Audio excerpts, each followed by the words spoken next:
akan qadahu ila menghasilkan pahala. 20 Allah memanggil malaikat istri dan anak-anaknya lebih mendekatkan dunia sedang dilanda dengan fitnah. Assalamualaikum warahmatullahi wabarakatuh.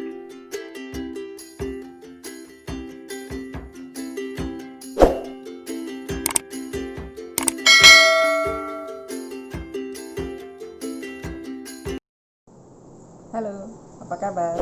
Assalamualaikum warahmatullahi wabarakatuh.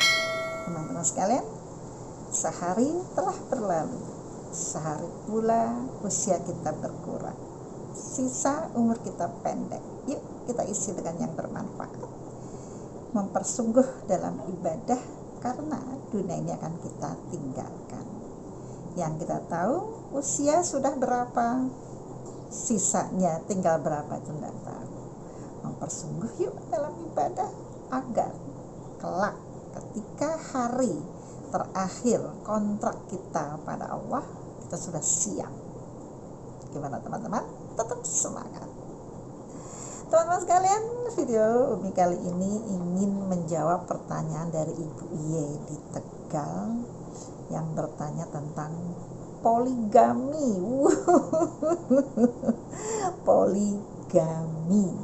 Poligami adalah seorang laki-laki yang mempunyai istri lebih dari satu.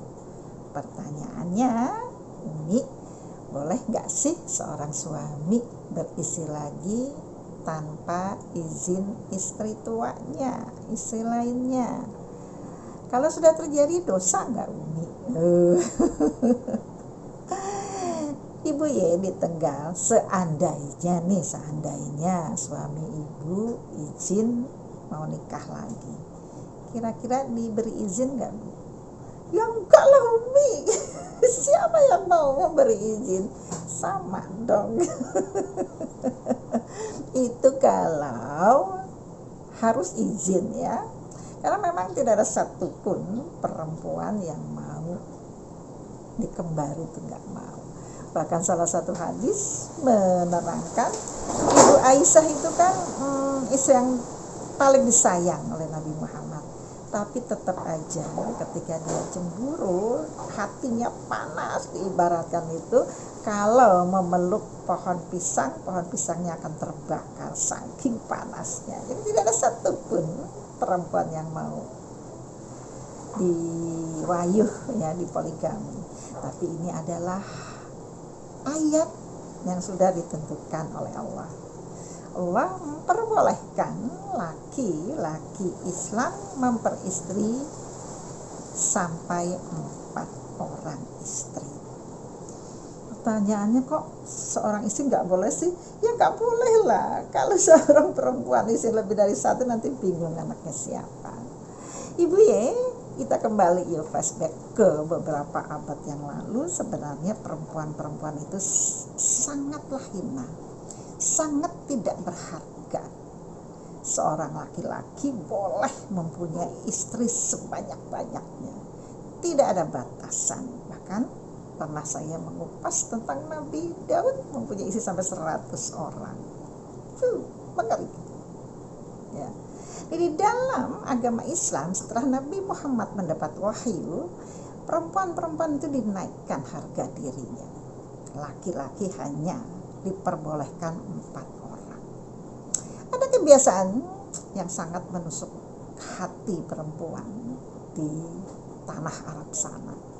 Ketika perempuan-perempuan itu dalam keadaan menstruasi, itu diungsikan ke gunung-gunung batu, ke padang-padang pasir, tidak boleh di rumah. Setelah selesai baru boleh kembali ke rumah. Sangat hina, sangat mengerikan. Tapi tidak setelah Nabi Muhammad. Boleh istrinya menstruasi dipeluk, tapi tidak boleh dikumpuli. Boleh dicium, tidak boleh dikumpuli. Tapi boleh di dalam rumah. Kan berarti diangkat derajat kita sebagai seorang perempuan. Kalaupun ada laki-laki mempunyai istri lebih dari satu, ada syaratnya loh ibu-ibu. Harus adil. Kalau tidak adil, maka laki-laki ini mempertaruhkan surganya. Ketika seorang laki-laki mempunyai istri lebih dari satu dan tidak adil, nanti akan dibangkitkan oleh Allah dalam keadaan sengkle. Mahwa sengkle? Sengkle itu dia punya bahu tinggi sebelah. Dan orang yang tidak sempurna tinggi sebelah itu tidak ada dalam surga. Semua orang di dalam surga sempurna. Berarti si suami dijamin tidak akan masuk ke dalam surga kalau tidak adil. Makanya para bapak-bapak laki-laki harus berpikir, tidak hanya sekali dua kali, mungkin berpikir berkali-kali untuk mempunyai istri lebih dari satu kalau tidak adil. Taruhannya surga. Nah, para ibu, kita kembalikan ke qadarnya Allah. Insya Allah semua pada tahu, qadar jodoh mati dan rezeki Allah yang menentukan. Kalaupun kita biarkan suami kita bepergian, bekerja dengan doa kita sebagai seorang istri, ya, kita lepas dengan kepercayaan yang tinggi, ya. Kalau dia tidak akan wahyu, tidak akan terjadi. Sebaliknya, kalaupun si suami kita ikutin kemana-mana, qadarnya punya istri ya punya istri, karena itu Allah yang menentukan.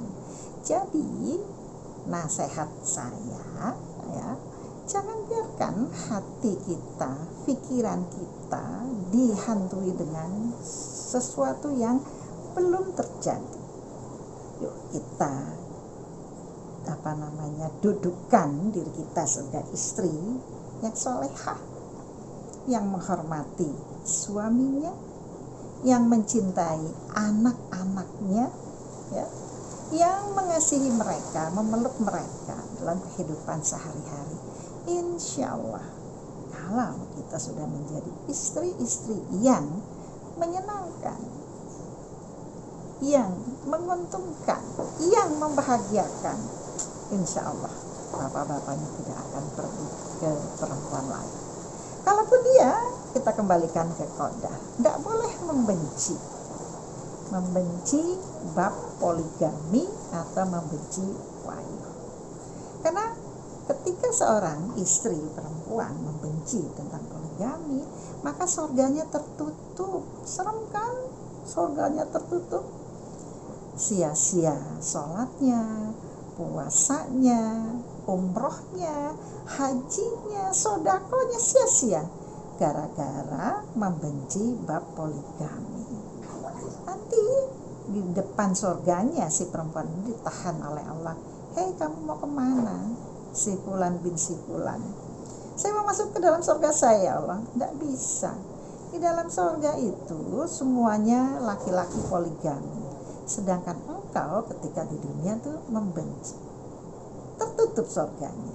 Jadi bagaimana caranya Umi untuk menyikapi ketakutan seorang perempuan? Serahkan semuanya pada Allah. Sering-sering, bukan sering-sering, selalu dibaca doa yang ada di surat Al-Baqarah 2 ayat terakhir itu. Rabbana wala tuhammilna ma la taqata lana bih wa'fu 'anna waghfir lana warhamna anta maulana fansurna 'alal qaumil kafirin.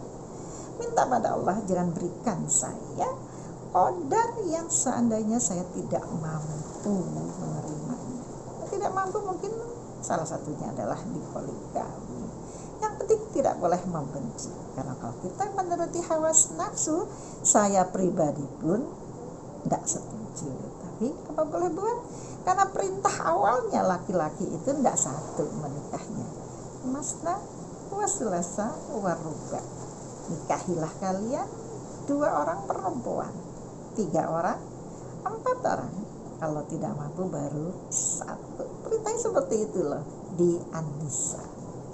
Yuk para ibu-ibu, para perempuan, kita terima ayat ini dengan senang hati, karena satu saja kita tidak menerima, tidak percaya dengan ayatnya Allah, akan dihukumi sebagai orang yang kufur.